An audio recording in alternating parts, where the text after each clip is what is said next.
absolutamente nada, ni bueno ni malo. Sería una situación tremendamente triste, ¿sí o no? ¿Sí o no? Si quieren, pruébenlo. Estén en los próximos años sin hablarse el uno al otro para que veáis. ¿Sabes que había hace siglos una forma de matar a una persona en las tribus? Matarlo lentamente, torturarlo, y era practicar lo que se llamaba el ostracismo. Era no hablarle, no dirigirle la palabra, no saludarlo, ni siquiera mirarlo a la cara. Terminaban muriendo de pena y arrojándose por barrancos, quitándose la vida, al ver que nadie, aunque estuviera rodeado de personas, nadie te dirigía la palabra. Damos gracias al Señor de que nuestro Dios no es así. Nuestro Dios no es sordo, pero nuestro Dios tampoco es mudo. Él habla. Y hay muchos textos a lo largo de la palabra de Dios donde vemos que Dios habla individualmente, colectivamente, durante el día, durante la noche, en momentos de urgencia, en la cárcel, en fin, en muchísimas situaciones, momentos y lugares de la vida. No siempre habla igual. No siempre el que tiene que oír la voz de Dios la oye. La Biblia nos enseña que hay momentos en los que la ceguera, la dureza de corazón, la actitud del hombre es tan mala que aunque el Señor le esté hablando no se entera. Y es tremendamente triste ver que a veces Dios le habla a la gente, le está mostrando el camino, le está indicando que por ahí no va bien, o por aquí va bien, o esto hay que hacerlo, o aquello no hay que hacerlo, y él ni se inmuta, ni se entera. Es como si el mensaje le pasara por encima de su cabeza. Vamos a ver en esta tarde diferentes formas como Dios nos puede hablar a nosotros, sí, hermanos, en pleno siglo XXI. Hoy en día nuestro Dios también habla. Hechos capítulo 8. Hemos leído, nuestro hermano Marco nos leía, que había comenzado la persecución en Jerusalén. Todo iba muy bonito, todo iba muy bien, pero la persecución comenzó, los creyentes tuvieron que salir despavoridos, huyendo a diferentes lugares. Y la Biblia nos cuenta en el capítulo 8 del libro de los Hechos la historia de uno de los diáconos de la iglesia primitiva. Eran varios, no nos cuenta la historia de todos, pero sí nos da detalles acerca de uno, personalmente, de Felipe. Dice la Biblia que este hombre llegó a tener 4 hijas, después lo vamos a ver, hijas que tenían el don de la profecía, un hombre que tenía un don también que era el de la hospitalidad, daba hospedaje a personas que servían al Señor, pero este fue una de las personas que salió huyendo y se fue en dirección a Samaria, donde no había llegado el Evangelio. Recuerden que estaban todos en Jerusalén desde el día de Pentecostés, o mejor dicho, desde el día de la Ascensión. Llegó el día de Pentecostés, pasaron unos cuantos días, semanas, tal vez meses, y allí seguían en Jerusalén. La iglesia crecía y crecía, pero no se expandía. Crecía solamente en un lugar, y la voluntad del Señor era que fueran por todo el mundo, por todas las naciones de la tierra, por los 5 continentes predicando el Evangelio, pero ellos no iban a ir. Estaban muy cómodos, muy bendecidos, estaban muy a gusto en Jerusalén, a pesar de que a veces había prohibiciones por parte de las autoridades religiosas, sobre todo, de que no predicaran el Evangelio, pero ellos ahí estaban muy cómodos. Miles y miles de personas cada día venían a las reuniones, milagros, señales, prodigios, pero de ir a Samaria, olvídate. De salir de Israel, olvídate. El Señor tiene que permitir una persecución. Y en esa persecución dice que Felipe se va a Samaria, allí predica, las multitudes reciben el Evangelio. Recuerden que el Señor Jesucristo había estado en Samaria, allí le había hablado a la mujer samaritana, ¿os acordáis?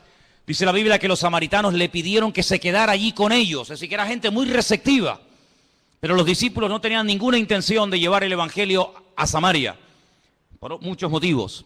Pero estando en Samaria, en el versículo 26, capítulo 8 de Hechos, dice que un ángel le habló a Felipe. Fijaros el sistema que el Señor utiliza para hablarle a Felipe estando en Samaria. Un ángel. El Nuevo Testamento está lleno de ángeles que van y vienen llevando mensajes a personas. Y dice que un ángel le habló a Felipe y le da una orden concreta, muy clara de entender, y es la siguiente: levántate, ve hacia el sur, Él estaba en el centro del país. Samaria está en el centro. Dice, no, tienes que ir hacia el sur, por el camino que desciende de Jerusalén a Gaza. La famosa franja de Gaza. Allí. Es un camino que todavía hasta el día de hoy es un camino desierto. Imagínense ustedes hace 2000 años. Entonces él se levantó y fue. Esto es muy fácil leerlo, ¿no? El Señor le habla a través de un ángel, lo deja todo y se marcha. Ya. Parece muy fácil, pero yo veo gente que llevan aquí años oyendo la voz de Dios. De alguna manera, no digo a través de un ángel, pero a través de predicaciones, a través de consejos, o a través de un libro cristiano, como sea, y todavía no han hecho caso. Sin embargo, Felipe no cuestiona, dice, pero ¿cómo me voy a ir yo a Samaria? ¿Y quién se queda al cargo de la obra?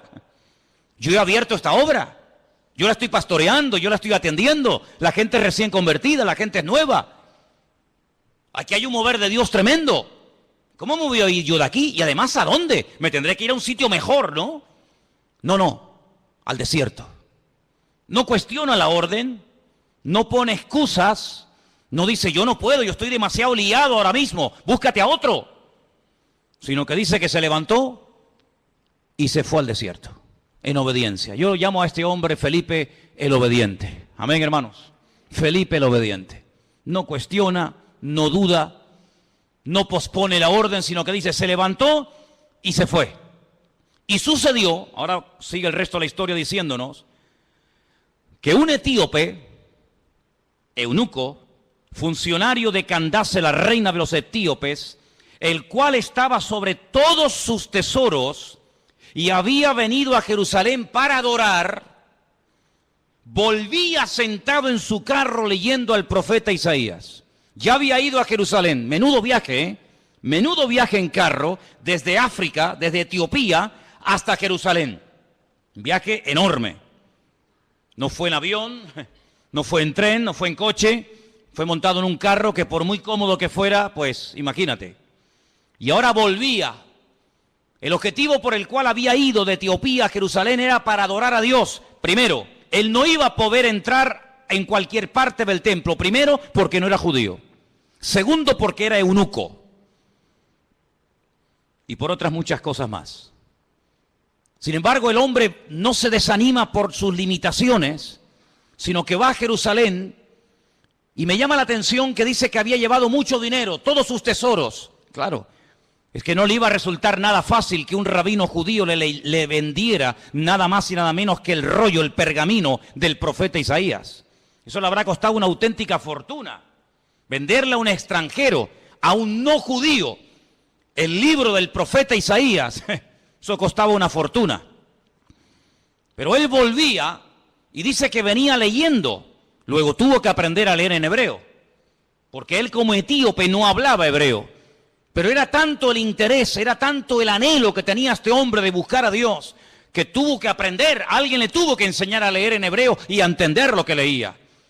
Y no contento con haber ido a adorar al templo a Jerusalén, volvía aprovechando el tiempo, sentado en su carro leyendo al profeta Isaías. Y yo le doy de verdad infinitas gracias al Señor, porque el Señor le mostró, el Señor le inspiró a Lucas, que es el que escribe este relato, y nos cuenta qué trozo del libro de Isaías venía leyendo, nada más y nada menos que una parte del famoso capítulo 53 del libro de Isaías, que se titula Sufrimientos del siervo del Señor.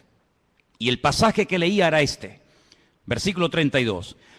Como oveja a la muerte fue llevado, como cordero mudo delante del que lo trasquila, así no abrió su boca.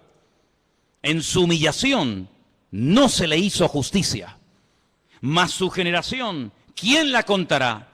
Porque fue quitada de la tierra su vida.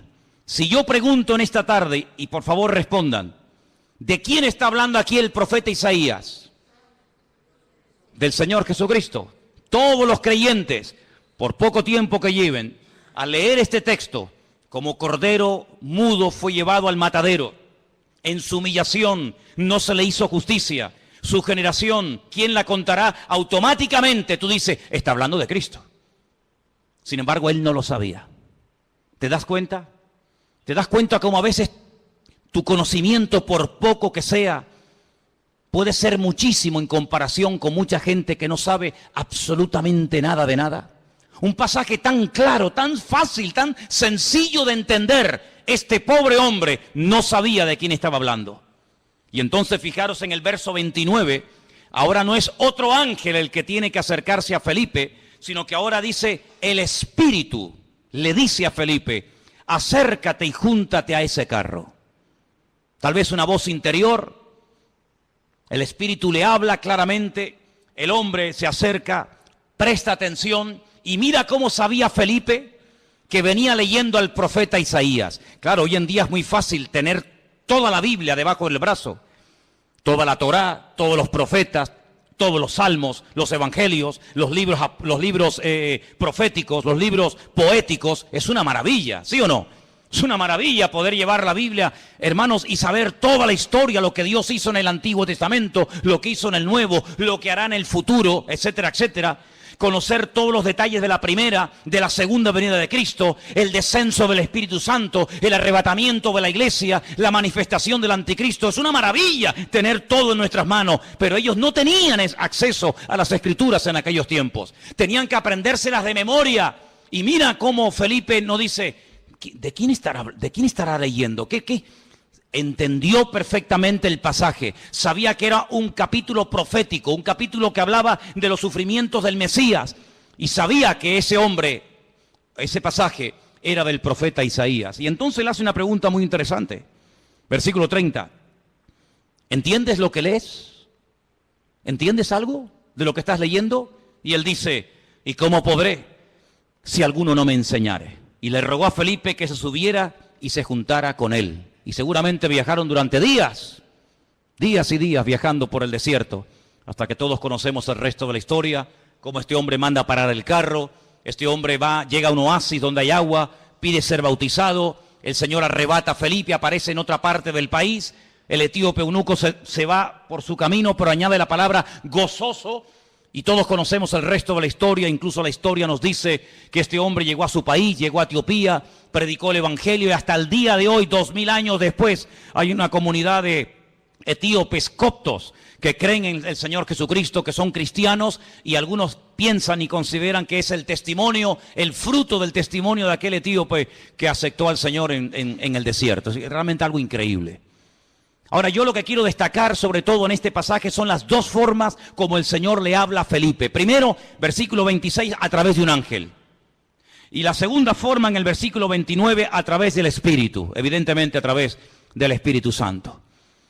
Los ángeles aparecen tanto en el Antiguo como en el Nuevo Testamento. Y dicho sea de paso, por si no lo sabías, la primera persona en la Biblia que tiene un encuentro con un ángel es una mujer. Nada más y nada menos que Agar, una egipcia, la madre de Ismael, la madre de las naciones árabes. ¿Qué te parece? O el padre de las naciones árabes. Y así a lo largo de toda la Biblia encontramos ángeles que hablan a personas en momentos puntuales. Dice la Biblia que algunos a lo largo de la historia dieron hospedaje a ángeles pensando que eran personas. Y no se daban cuenta de que aunque comían y hablaban y respiraban y los podías tocar, lo que tenían delante de ellos eran auténticos ángeles. Y si no, miren el caso de Abraham, invitando a comer a ángeles, invitando a comer Lot, el sobrino de Abraham, a ángeles en su propia casa. Cómo los ángeles guiaban a los profetas en el Antiguo Testamento, cómo le indicaban por aquí sí, por aquí no, cómo un ángel le habló a María, cómo un ángel le habló a Daniel, cómo un ángel llegó a una cárcel y abrió la celda y sacó a Pedro de la cárcel. Y toda la Biblia está llena de manifestaciones de ángeles. Y dice la Biblia que son espíritus ministradores que están al servicio de los que han heredado la salvación, es decir, a nosotros. ¿Cuántos dicen amén? Y lo más grandioso de todo esto que dice que el ángel del Señor, el mensajero del Señor, acampa alrededor de los que le temen y los defiende. Bendito sea Dios. Pero también habla el Espíritu. Y hay 7 versículos en el Nuevo Testamento que son iguales, 7 versículos idénticos. El que tiene oídos para oír, oiga lo que el Espíritu dice a la iglesia. Están en las famosas cartas de Juan a las iglesias del Apocalipsis, ¿verdad? Allí al final de la Biblia. Si vamos a otro pasaje del Nuevo Testamento, en el capítulo 13, versículo 2, vemos que el Espíritu Santo no solamente habla a nivel personal a una persona, como el caso de Felipe, sino que también en un momento determinado, en un culto donde hay mucha gente, el Espíritu Santo puede hablar e incluso dar nombres propios, nombres de personas. Sí, ya sé que esto es muy delicado, no se puede así por la vida, ¿verdad? Inventando cosas, pero el Espíritu, fíjense cómo se mueve aquí en el libro de los Hechos de una forma tremenda. Hechos capítulo 13, verso 1. Dice que había en la iglesia de Antioquía, en esa iglesia había profetas y maestros. Qué bonito, ¿no?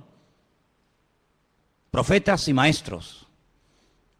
Y el nombre de estos profetas o maestros eran, pues uno era Bernabé, otro se llamaba Simón, otro era Lucio, otro era Manaén y otro era Saulo.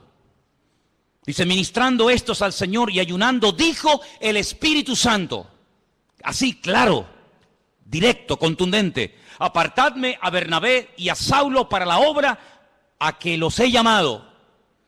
Entonces, habiendo ayunado y orado, les impusieron las manos y los despidieron. Y ellos entonces, enviados por el Espíritu Santo, descendieron a Seleucía y de allí navegaron a Chipre. Es decir, el primer viaje misionero de la historia, primera pareja, primer grupo de personas, en este caso dos, Bernabé y Pablo, llamados específicamente en un culto público para la obra misionera, fue porque el Espíritu Santo habló a la iglesia.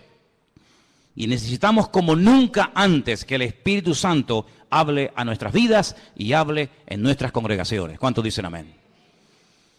Dos formas como Dios puede hablarnos y revelarnos su palabra a través de un ángel, pero cuidado, porque el apóstol Pablo, profundizando más en el tema, dice, si un ángel del cielo si os presenta y os predica otro evangelio diferente al que habéis recibido, al que habéis oído, tenerlo por anatema, tenerlo por maldito, porque no hay otro evangelio más que el que yo os he predicado. ¿Cuántos dicen amén? La Biblia nos enseña que en el mundo angelical se produjo una vez una auténtica rebelión, porque Dios no creó a los ángeles como robots, incapaces de rebelarse, sino que vemos que antes de la rebelión, antes de la caída y desobediencia del hombre, ya previamente algunos, no todos, algunos de los ángeles ya se habían rebelado en contra del Señor. Es un misterio si todavía se pueden seguir rebelando o no, lo dejamos ahí en puntos suspensivos.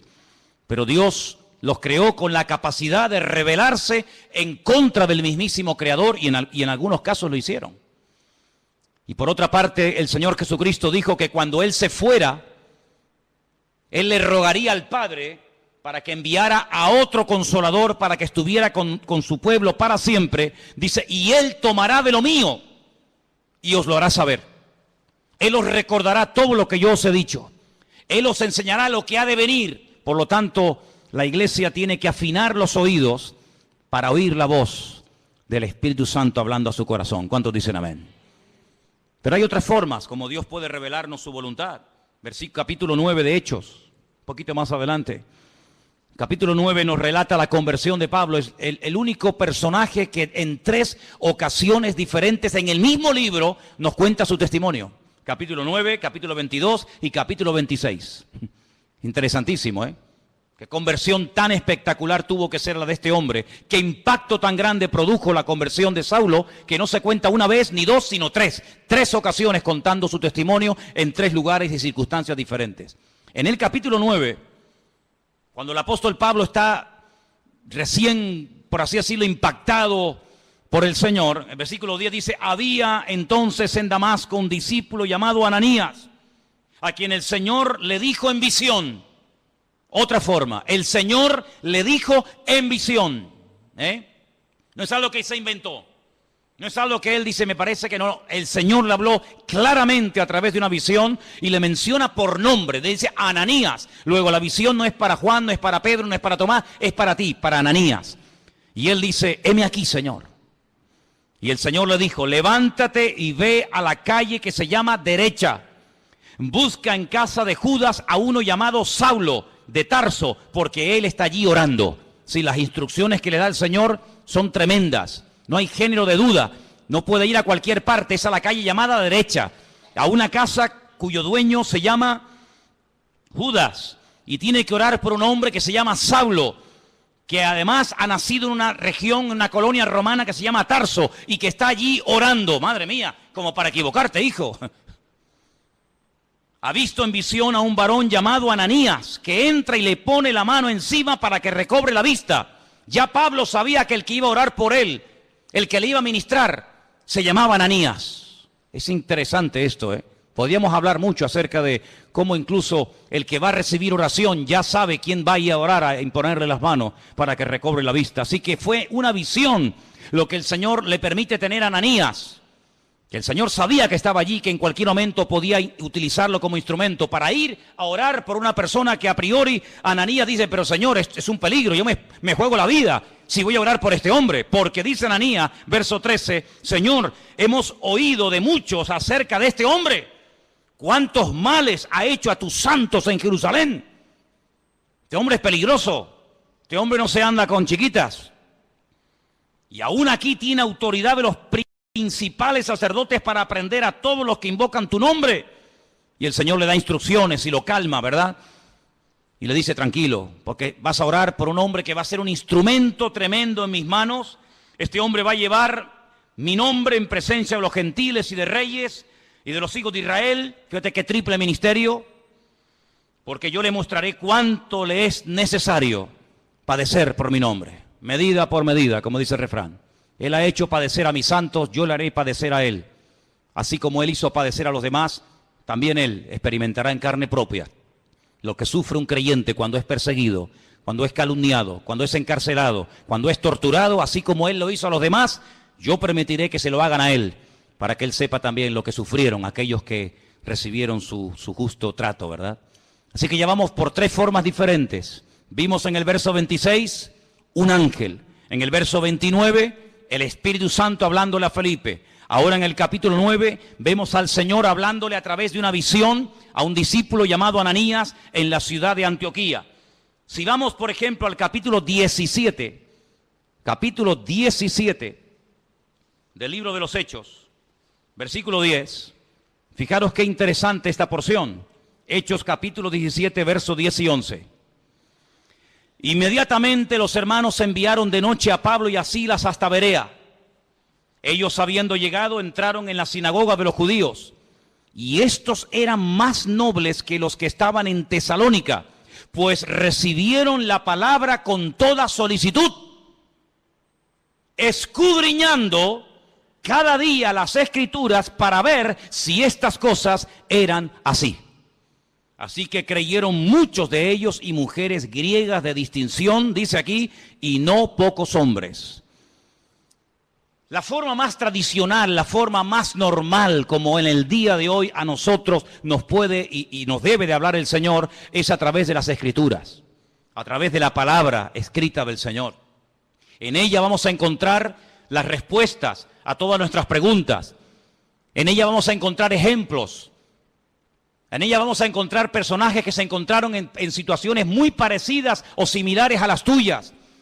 ¿Qué hacer en momentos de calumnia, de soledad, de enfermedad, de incomprensión? ¿Qué hacer cuando quiero agradar a Dios y me cuesta deshacerme de ciertas y determinadas ligaduras o obligaciones, entre comillas, que me impiden servir al Señor?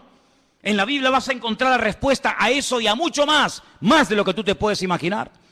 Y por eso queda reflejado, queda plasmado en el libro de los Hechos que los hermanos de Berea eran personas, dice la Biblia, nobles. Porque dice que cada día escudriñaban después del mensaje si lo que Pablo les acababa de enseñar era realmente así o no era así. Eso es como si ahora al terminar el culto, yo cojo y me voy a casa y ustedes se reúnen aparte en este salón o por varios grupos y comienzan a debatir, comienzan a hablar entre ustedes diciendo, hermanos, pastor, esta tarde nos ha hablado de esto, ¿qué opinas? Pues oye, lo que ha dicho es cierto o no es cierto, o lo dice aquí o lo dice allá. Así hacían los hermanos de Berea, pero no con un espíritu crítico, no para buscarle el fallo, no para criticar o cuestionar la enseñanza, no, sino para reafirmarse en lo que aparentemente parecía del Señor, pero ellos querían no solamente oír, sino que la palabra avalara, que la palabra, ¿verdad?, apoyara el mensaje, la enseñanza del apóstol Pablo, lo cual me parece excelente. ¿Cuántos dicen amén? Personas que sabrían, bueno, tú tienes algo que decir, venga, sube, compártenos, predícanos. ¿Has terminado? Sí, ¿tienes algo más que decir? ¿No? Muy bien, gracias hermano, que Dios te bendiga. Ahora nos quedamos un momento, opinamos, charlamos, escudriñamos las escrituras para ver si ese argumento que nos presentó tiene base bíblica, para ver si eso que nos dice de que aquel hombre era el Mesías y era el verdadero, a ver si es así, si no es asado. Realmente algo increíble. Así deberíamos de ser todos nosotros. El apóstol Pablo le recomendaba a su hijo en la fe, a Timoteo: entre tanto que yo voy, ocúpate en la enseñanza, en la lectura y en la exhortación. Y le dice algo tremendo. La otra noche me desperté con ese texto y hasta sabía dónde estaba ese versículo que está en 2 de Timoteo 3:16. Toda la escritura es inspirada por Dios. ¿Cuántos conocen ese versículo? ¿Lo buscamos? 2 de Timoteo 3:16. Vamos a leerlo juntos, por favor. Versículo que deberían ustedes de aprenderse de memoria. Muy útil en estos tiempos. Dice así, 2 de Timoteo 3:16. Vamos a leerlo juntos. Toda la escritura es inspirada por Dios, útil para enseñar, para redarguir, para corregir, para instruir en justicia, a fin de que el hombre de Dios sea perfecto, enteramente preparado para toda buena obra.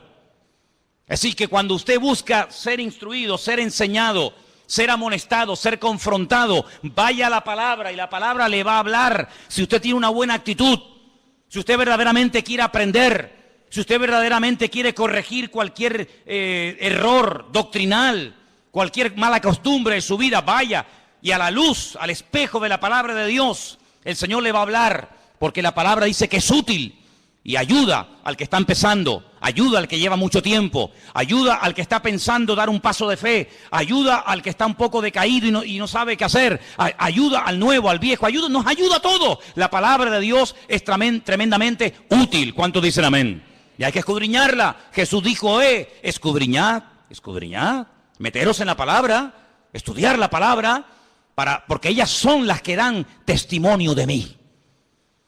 Me llama mucho la atención que cuando el Señor Jesucristo resucitó, en una de las apariciones, va caminando por un camino, llamado el famoso camino de Maús, y se acerca a dos personas que van desanimadas, van desilusionadas, porque ellos tenían una expectativa, ellos tenían la confianza de que el Señor Jesucristo era el verdadero Mesías, y como no se han cumplido aparentemente sus expectativas, van tristes, cabizbajos, van caminando, debatiendo entre ellos, y de repente se aparece el Señor y se une a la conversación.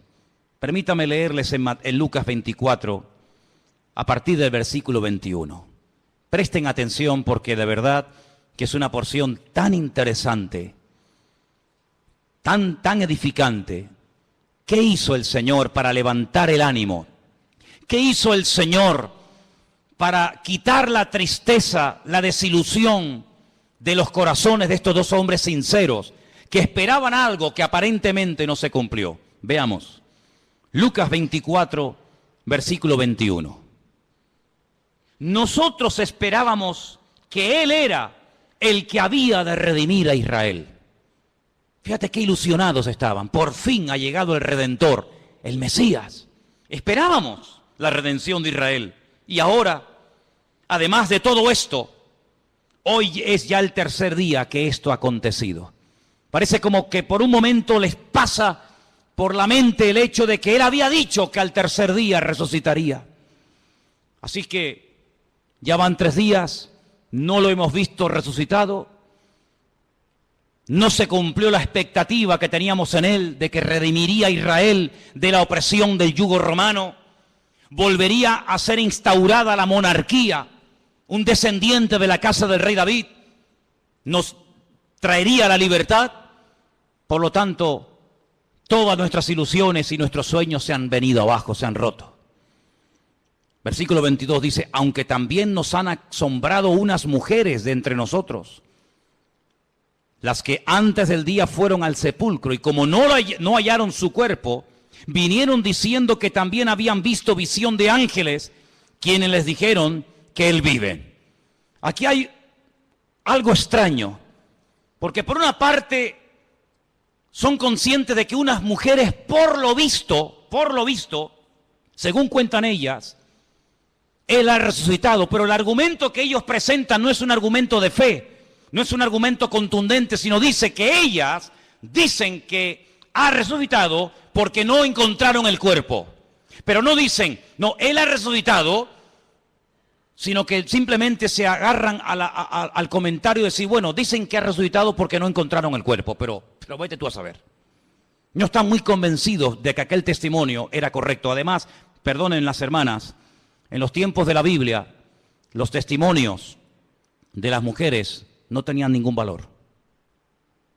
Una mujer daba testimonio de que había visto un crimen, un asesinato o cualquier otra cosa, y no era válido el testimonio de una mujer.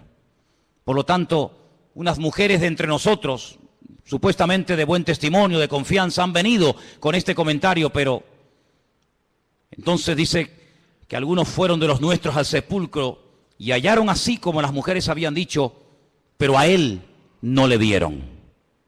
¿Pero cómo le van a ver si ha resucitado? Si te quedarías más tranquilo saber que algunos de los nuestros fueron al sepulcro y lo vieron allí, entonces ¿qué testimonio hay en eso? Algunos de los nuestros fueron a comprobar si verdaderamente había resucitado y cuando llegaron allí no lo vieron. Pues ¿te parece poco testimonio? Es que ese es el gran testimonio. Es cuando hemos ido a Jerusalén y nos metemos dentro del sepulcro y algunos hermanos, no siempre, pero algunos me preguntan, dicen, hoy una pregunta ahí, ¿y qué hemos venido a ver aquí? Digo, aquí, nada. Aquí hemos venido a ver una cueva vacía, una tumba vacía. Este es el gran testimonio. Si viniéramos aquí y viéramos que está ocupada, te aseguro que yo no hubiera venido aquí tantas veces. Pero lo grandioso de nosotros es que vamos a Jerusalén y vemos una tumba que está totalmente vacía y se puede visitar. ¿Cuántos dicen amén? Si estuviera ocupada, pues menuda ruina. Vana sería nuestra fe, dice la Biblia. Ahora escucha bien esto. Esto es tremendo. Entonces Él les dijo, ahora habla el Señor, hasta ahora han hablado ellos, ahora va a hablar el Señor y les dice, oh insensatos y tardos de corazón para creer todo lo que los profetas han dicho. Tardos de corazón, ¿por qué os cuesta tanto creer? Eso significa tardos de corazón. ¿Por qué tardáis tanto en creer? Una pregunta, ¿hay alguno entre nosotros que sea tardo de corazón? ¿Alguien que le cueste creer?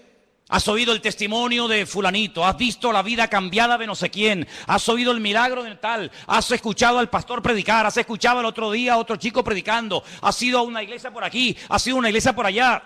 Bueno, todavía no estás convencido. Eso se llama ser tardo de corazón.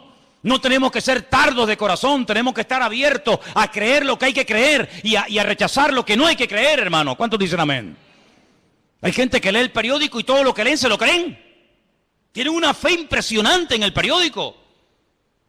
O ven un programa de televisión y se creen todo lo que los que han estado en esa tertulia acaban de decir. Pero después cuando leen la Biblia, la dudan y la cuestionan. O sea, en el periódico no hay que tener fe. Donde hay que tener fe es en la palabra de Dios. ¿Cuántos dicen amén? No, es que el periodista el otro día dijo que no sé qué. Pero bueno, ¿el periodista quién es? ¿Es algún profeta? Me dice, tardos de corazón. ¿No era necesario que el Cristo padeciese estas cosas y que entrara en su gloria? ¿Es que acaso ha ocurrido algo por casualidad? ¿Es que se le ha ido de las manos el control al Eterno? ¿No era necesario que ocurriera todo esto? Su muerte, su crucifixión, su rechazo, su resurrección. ¿Era necesario todo esto?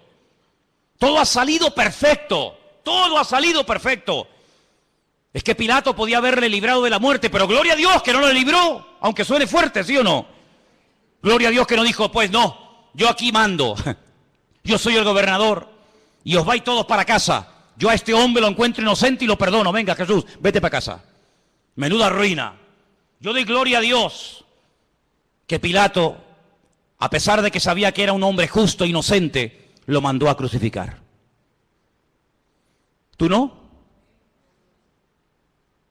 Yo me alegro muchísimo de que nada ni nadie pudo librar de la muerte al Señor. Nada ni nadie. Yo le doy gracias al Señor de que aguantó la tentación de no bajarse de la cruz cuando le decían, si eres el Hijo de Dios, bájate y demuéstralo.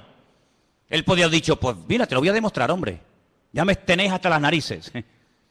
Pero yo doy gracias al Señor de que no se bajó. Yo doy gracias al Señor que se murió y que murió como tenía que morir.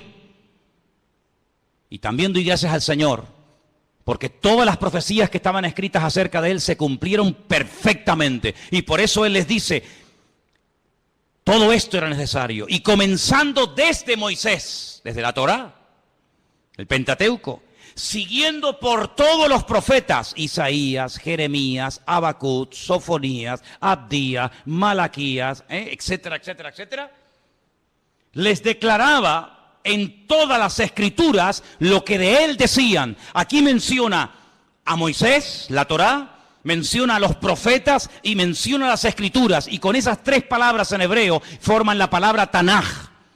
Así se llama el Antiguo Testamento en hebreo, Tanaj, que es la unión de la Torá, de los Neviín y de los Ketubín, de los profetas, de los escritos y de la ley de Moisés, la Torá. Y les abrió los ojos y les mostró cómo a través de las escrituras tenían que creer que lo que había ocurrido no era producto de la casualidad. Y por eso, amados, nosotros tenemos hoy en día una herramienta tremenda. Podemos estar seguros de que Jesús no fue un impostor. Podemos estar plenamente convencidos de que el Nuevo Testamento no es una historia inventada, de que Jesús no es un mito, un personaje histórico, pero que a la hora de la verdad no existió. Nosotros podemos tener la completa seguridad de que la palabra que tenemos en nuestra mano no ha sido ni tergiversada, no se la ha quitado, no se la ha añadido, es una palabra perfecta. Y el cielo y la tierra podrán pasar, pero su palabra permanecerá por toda la eternidad. La palabra de Dios es la fuente de nuestra fe, es la base, el fundamento de nuestra creencia. Las profecías se cumplieron todas, no faltó ni una por cumplirse. Y no eran producto de la casualidad, sino que todo estaba bajo el control del Señor. Y hoy en día les digo, hermano, que ese Dios que controló la primera venida de Cristo, tiene todo bajo su control y todo lo que está ocurriendo porque Dios así lo está permitiendo. ¿Cuántos dicen amén? Porque ni una hoja de un árbol se cae sin permiso del Señor. Y cuando el Señor esté a punto de venir, y cuando tenga que manifestarse el anticristo, y cuando vengan los dos testigos, y cuando venga la señal de la bestia, y todo eso que hemos estudiado durante años, todo ocurrirá como tiene que ocurrir, porque la palabra de Dios es viva, es eficaz, y es verdadera, y es perfecta, y no se equivoca, y tenemos en nuestra mano el mejor regalo del mundo, la salvación y la palabra del Señor. ¿Cuántos dicen amén? Gloria a Dios por la palabra de Dios. Gloria a Dios, hermanos. Pues léanla, estúdienla, escudriñenla. Si alguien busca voluntad de Dios, métete en la Biblia, métete en la palabra, levántate temprano, acuéstate más tarde si quieres, y comienza a leer y a buscar por aquí y a buscar por allá, y seguro que el Señor te hablará tu vida, porque el Señor siempre habla a través de su palabra. Fíjate qué poder tan grande tiene la palabra de Dios, que hasta Cristo la usó para atacar al diablo cuando era tentado en el desierto de Judea. Podía haber usado cualquier otro argumento, ¿sí o no? Pero sin embargo, ¿qué hizo? Usar la palabra. Escrito está, escrito está, escrito está.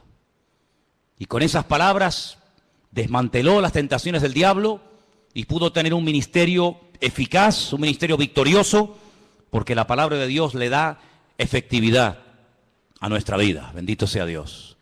Así que hemos visto cómo los ángeles pueden ser en un momento determinado usados por el Señor para hablarnos. Vemos cómo también el Espíritu Santo puede hablar claramente en la iglesia o a nivel personal. Vemos cómo a través de una visión, a través de la palabra. Capítulo 21 del libro de los Hechos, hay algo muy interesante que aquí se menciona. Y aparece un personaje poco conocido,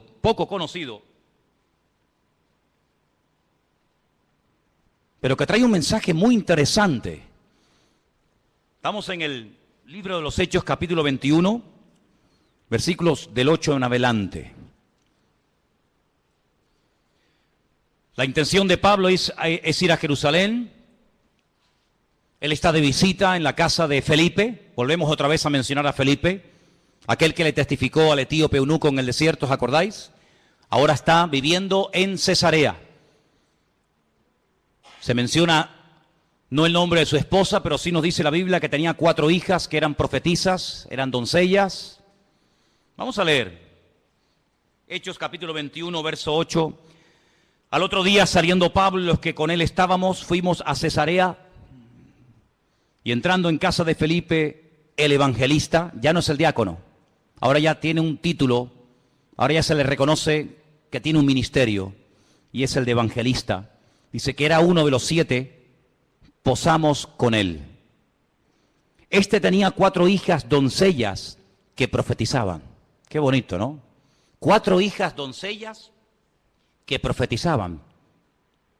Pero a Pablo no le dijeron nada. Es interesante, ¿eh?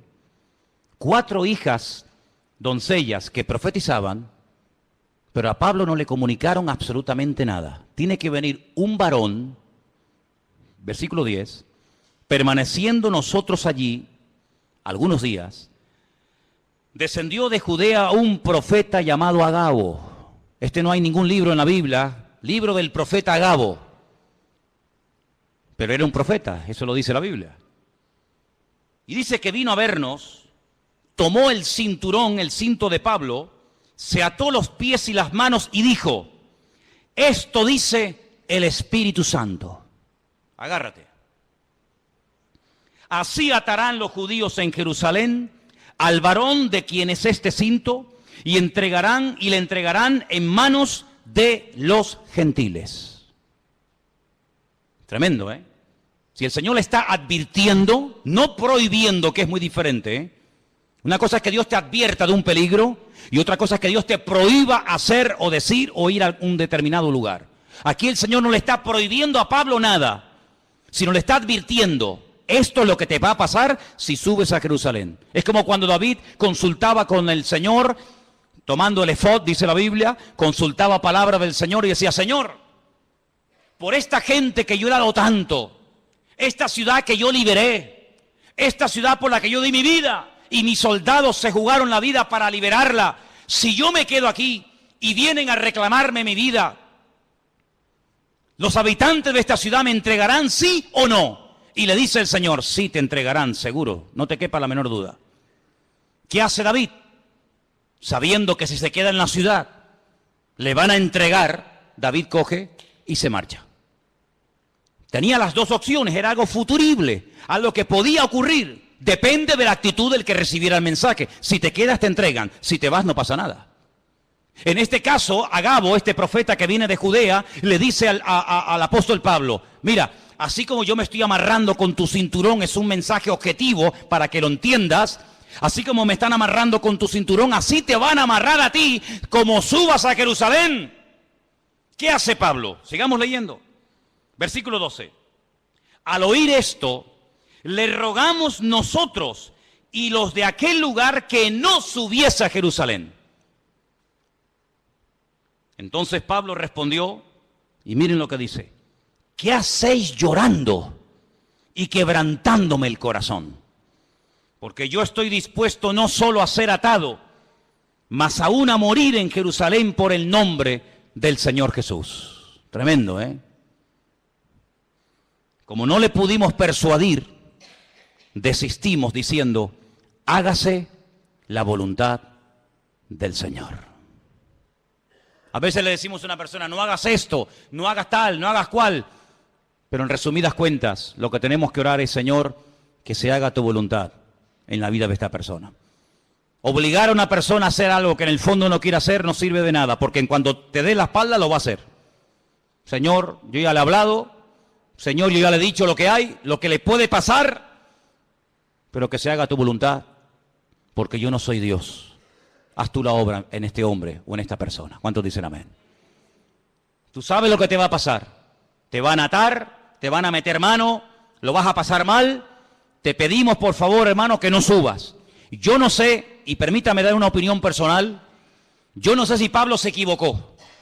Yo no sé si Pablo tenía que haber sido más precavido y podía haber dicho, bueno, pues, ¿qué necesidad tengo yo de subir a Jerusalén?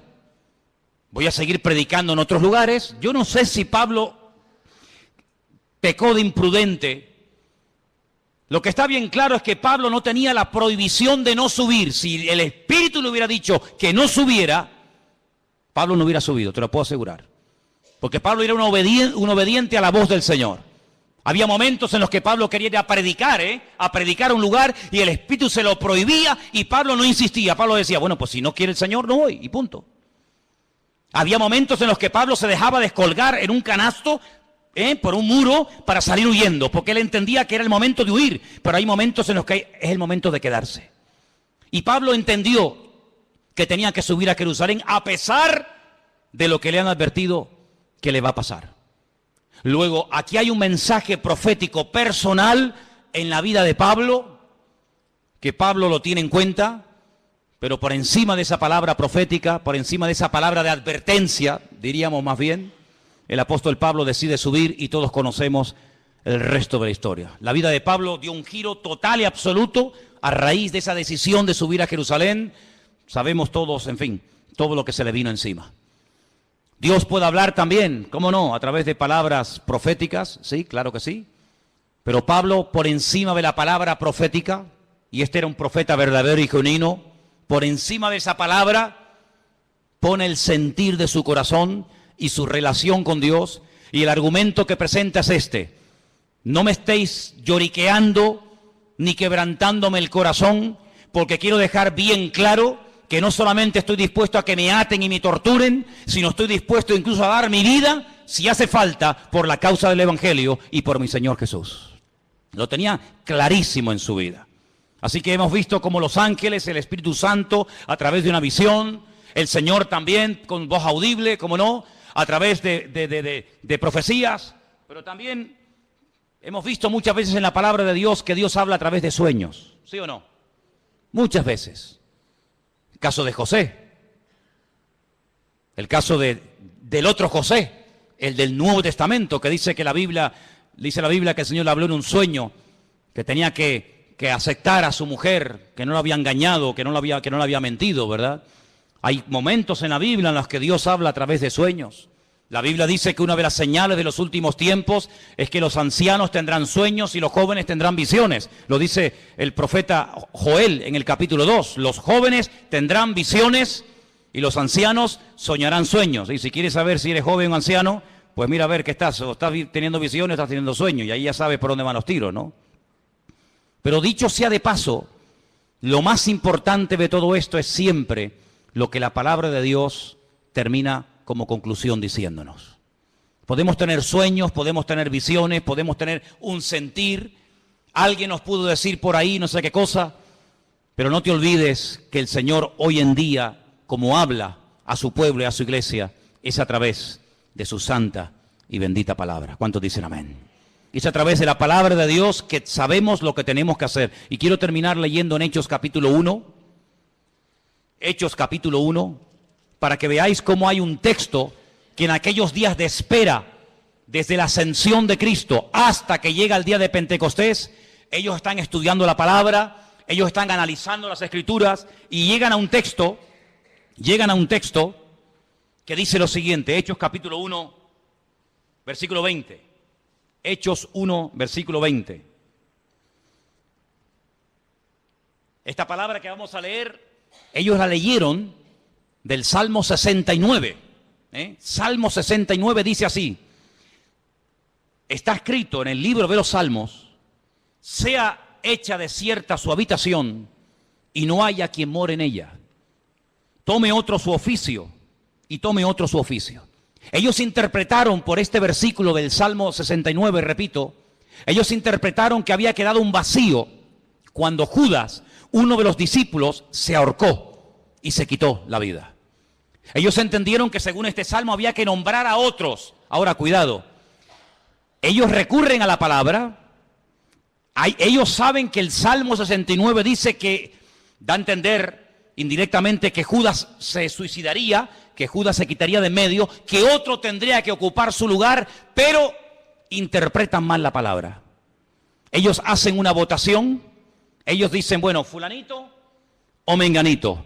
Dice que echaron suertes, la suerte cayó sobre un discípulo fiel que había estado con ellos desde el principio, llamado Matías. Ellos deciden que Matías sea el que ocupe el lugar de Judas, el que se ha ahorcado, pero nosotros sabemos, por la historia bíblica, que así no se mueve el Señor. Hemos visto cómo Dios habla por sueños, por visiones, por profecías, por la palabra, el Espíritu Santo, pero nunca a través de la suerte. Nunca a través de echar suertes. Será fulano, será mengano, no. Ese sistema es un sistema humano, no es un sistema divino. Y aquí de lo que se trata no es de adaptar, no es de utilizar los sistemas humanos para saber la voluntad de Dios, sino de descubrir los sistemas de Dios para hablarle a los seres humanos. ¿Cuántos dicen amén? Sí, Dios suplirá todas vuestras necesidades. ¿Quién suplirá nuestras necesidades? Dios. ¿Qué dice Filipenses 4:19? ¿Alguien lo sabe de memoria? ¿Alguien sabe Filipenses 4:19 de memoria? Mi Dios, pues, suplirá todas vuestras necesidades conforme a su riqueza en gloria en Cristo Jesús. Mi Dios suplirá. ¿Quién suplirá las necesidades de un pastor? ¿Quién? ¿Quién suplirá las necesidades tuyas como oveja? ¿Quién suple las necesidades de la iglesia? Mi Dios. ¿Sí o no? Dígalo fuerte. Mi Dios suplirá mis necesidades. Pero vamos a comprar la lotería por si acaso. Vamos a ver. Usted ha dicho ahora mismo, literalmente, la promesa del Señor en Filipenses 4:19. ¿Para qué compra entonces la 11? ¿Para qué hace la quiniela? ¿Para qué juega los juegos de azar? Bueno, mi Dios, usted ha dicho que mi Dios suplirá mis necesidades, ¿sí o no? Pues si es mi Dios, que lo haga Dios. No le eche una mano a Dios. No dice la palabra que otro tomará su oficio, ¿sí? No dice la palabra que la casa de Judas quedaría desierta, que el hueco quedaría porque él mismo se quitó de en medio, sí, pues que Dios lo llene. Si Dios nos nombró a nosotros, ¿a ti quién te nombró, Juan? ¿A ti quién te llamó, Pedro? ¿A ti quién te llamó, Tomás? Y a ti, Juan, y a ti, Bartolomé, y a ti, Mateo. ¿Quién te llamó a ti? A mí me llamó el Señor. Dice que estuvo toda la noche orando, ¿sí o no? ¿Os acordáis?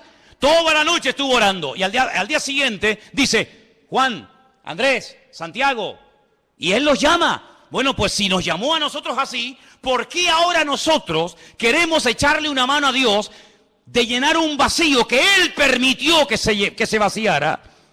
Que lo llene el Señor, porque su palabra